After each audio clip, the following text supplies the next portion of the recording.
أهلا بيكم في فيديو جديد على قناتي اطبخ واتعلم. لو زهقت من وصفات المكرونة والمكرونة الحمراء تعالي جربي معايا الوصفة دي. في حلة على النار حطيت كمية مناسبة لسلق المكرونة، ضفتي بس فيها نص معلقة ملح، ولما تغلي كويس جدا هنزل بكيس مكرونة قلم. تقدري تستخدمي اي نوع من المكرونة زي ما تحبي. اديتها تقليبة كده عشان ما تمسكش في بعضها، وهبدأ انزل اجهز الخضار بتاعي. عندي حوالي ربع كيلو من السبانخ، هبدأ ان انا اقطعهم اي تقطيع اي تقطيع يعني زي ما تحبي. تمام. هبص بقى على المكرونة، هلاقيها استوت حوالي 90% كده من السوا.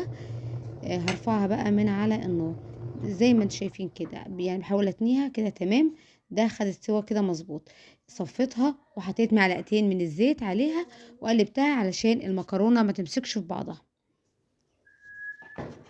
هنا طبعا انا جهزت السبانخ. عندي كمان زهرتين من البروكلي برضو بقطعها لقطع صغيره كده، غسلته بس كويس وقطعته لقطع صغيره. في طاسه على النار نزلت بمعلقه من الزبده وثلاث معالق او معلقتين برضو من الزيت، كميه الدهون مش كتيره.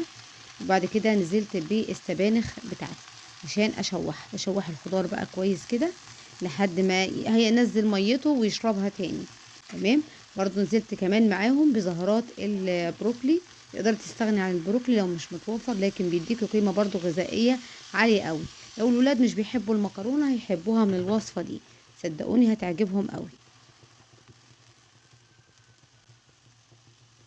هتبل بقى الخضار بتاعي. نص معلقة من الملح، نص معلقة من الفلفل الاسود، هضيف كمان حوالي نص معلقة برضو من الثوم البودرة، ونقلبهم كويس. زي ما قلت لكم بقى الخضار ينزل المية بتاعته ويرجع يشربها تاني.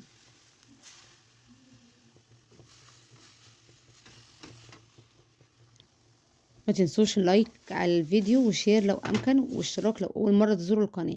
بعد ما الخضار بتاعنا يتشوح تاني كويس جدا، طبعا شلت شويه من السبانخ الفريش معاها اجهز بيها الصوص، والصوص يبقى لونه حلو.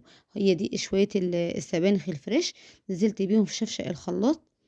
نزلت كمان بشويه الخضار المتشوح البروكلي والسبانخ، وهضربهم بقى كويس في الخلاط بس عشان ده يساعدني في الضرب. نزلت بكوبايه من الكريمه اللباني او الويبنج كريم، بحطها كده. طب لو مش متوفره بحط كوبايه من اللبن السائل العادي، لبن يكون كده دسمه عالي، ومعلقتين 3 من القشطه البلدي.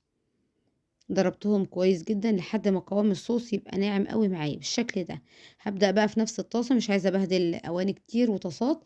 نزلت بالصوص بتاعنا. عندي كمان حوالي نص كوباية صغيرة من مية سلق المكرونة، هضيفها للصوص. يدوب بس تسخن كده على النار، مش عايزاها بس تغلي كتير على النار علشان خاطر الكريمة ما تفصلش. بديها تقليبة بالشكل دوت. تمام.